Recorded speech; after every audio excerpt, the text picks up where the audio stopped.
How to fix OpenJDK platform binary high memory usage on Windows. 1. Update your graphics driver using the recommended Avast driver updater in this video guide. 2.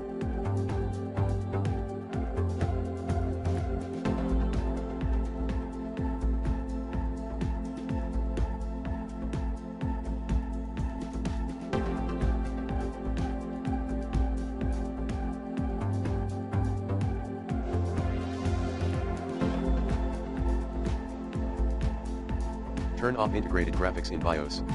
Path, UEFI firmware settings VGA under integrated peripherals. 3.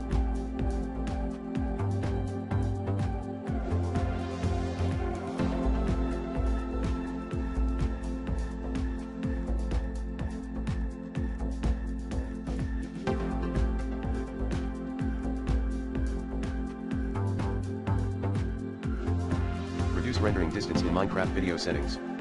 4.